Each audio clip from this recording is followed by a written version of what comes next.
نہیں آتا ہے، اگر ذرا سا خیال کر لے، اگر ذرا سا پیچھے کو آ جائے اور عشاء کی نماز پڑھنے کے بعد یہ خیال کر لیں اے رب العالمین حاکم الحاکمین انشاءاللہ میں نے عشاء کی نماز پڑھ لی ہے، اور یہ دل میں تاہیہ کر لیں یا ارادہ کر لیں انشاءاللہ فجر کی بھی نماز میں پڑھوں گا۔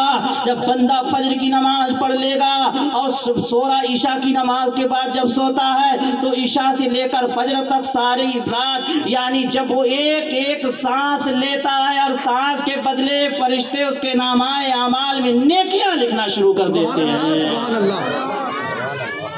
جب وہ بندہ نماز فجر ادا مکمل کر لیا کرتا ہے تو سمجھ لیجئے رات بھر سویا ہے لیکن اس کا سونا عبادت لکھ دیا جاتا ہے۔ میرے دوستو آؤ تو ایسے ہی نہیں میرے دوستو، ہم سوچتے ہیں بڑا آسان ہے۔ اللہ تبارک تعالیٰ نے قرآن پاک میں کئی مقامات پر فرمایا ان بطش ربک لشدید العذاب، اللہ کا عذاب بہت سخت ہے۔ یا ایھا الذین آمنوا قوا انفسکم اہلکم نارا وقودھا الناس والحجارہ، بچاؤ اپنے آپ کو اپنے آل عیال کو جہنم کی اس آگ سے کہ جس کا ایندھن انسان اور پتھر ہے۔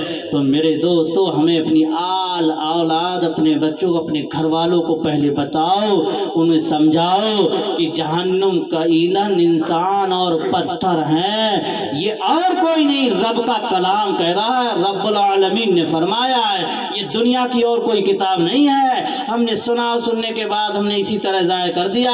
میرے دوستو جو کلام پاک پڑھے ہوئے ہیں ان کو اپنے بچوں کو تلقین کیا کرو کہ صبح کو بھی خوب کوشش سے پڑھا کرو، صبح کو اور شام کو بھی سونے سے پہلے پڑھ لیا کرو۔ جو بندہ ایک رکوع یا کچھ ایک پارہ جو بھی جتنا چاہے پڑھ لے اور پڑھنے کے بعد جب وہ بند کر کے رکھ دے سو جائے تو وہ ساری رات پڑھنے کے برابر ثواب پاتا ہے۔ دنیا کی اور کوئی کتاب پڑھے نہیں ثواب، کلام پاک پڑھے ثواب، اسے دیکھنا ثواب، اسے چومنا ثواب، اسے پڑھ کر اور سینوں سے لگانا ثواب۔ آج ہم اور آپ یہاں پر محفل میلاد پاک میں بیٹھے ہیں، جو مرحومین یا مرحومہ جو گزر چکے ہیں ان کے لیے ایصال ثواب کے لیے بیٹھے ہیں۔ قرآن خوانی ہوئی اور تیجا اور 40واں جب تیجا ہوتا ہے کلمہ شریف کا پڑھ کیا جاتا ہے، کلام پاک پڑھا جاتا ہے، تیجے سے لے کر 40ویں تک قرآن کی تلاوت ہوتی ہے۔ یہ سب کیوں اور کس لیے؟ ہم اس لیے پڑھتے ہیں، ادھر سے پڑھتے ہیں، دعا کرتے ہیں، ہمارے ماں باپ دنیا سے گزر گئے ہیں، ہم برائے یعنی ایصال ثواب کے لیے یہاں پر حاضر ہوئے ہیں۔ اب ایصال ثواب کریں گے، ایصال ثواب کے ذریعے سے اللہ تعالی ہمارے مرحومین یا مرحومہ کی مغفرت فرما دے گا۔ جب ہم کریں گے تو ہمارے لیے دوسرے بھی پیدا کر دے گا اللہ تعالی۔ جب ہم دور بھاگیں گے تو میرے دوستو پھر ہم جب دور بھاگیں گے تو ہمارے لیے کون آئے گا؟ ہم کو بھی تو دنیا سے جانا ہے۔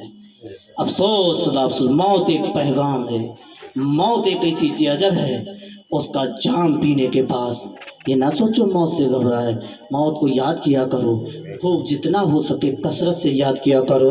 جب موت کو یاد کرو گے اے رب العالمین حاکم الحاکمین کس طرح سے اے پروردگار جب تک کہ میری زندگی ہے میرے دل میں یعنی عبادت کا شوق اور جذبہ پیدا کر دے۔ اے رب العالمین میرے سامنے اگر کوئی کھانا آیا ہے تو صرف یہ نیت کر لو اے رب العالمین حاکم الحاکمین پروردگار جو تو نے رزق مجھ کے کھانے کے لیے دیا ہے تو اس کو کھانے کے بعد میرے جسم میں طاقت اور قوت آئے، میرے جسم سے بیماریاں دور ہو جائیں تاکہ میں تیری عبادت کر سکوں۔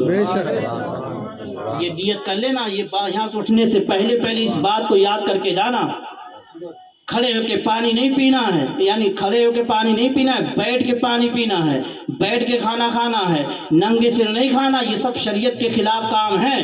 محفل میلاد پاک میں بیٹھنے کا مقصد یہی ہے کہ خود بھی سیکھے اور اپنے بچوں کو بھی بتائیں۔ یہ بچے جب آئے ہوئے ہیں یہاں تک کہ بتایا جاتا ہے جب یعنی علماء کرام جو مسجد میں امام یعنی کرتے ہیں تقریر کرتے ہیں، اس کے علاوہ بعد میں جب جلسہ ہوتا ہے محفل میلاد پاک ہوتی ہے اس کا مقصد بھی یہی ہوا کرتا ہے۔ آج ہم نے یا امام صاحب نے کسی نے جب کوئی بات بتائی ہے، قرآن کی بات بتائی ہے تو اس کا اثر ایسے نہیں کہ ادھر سنی ادھر نکال دیا، بلکہ اس کا اثر سینے میں اپنے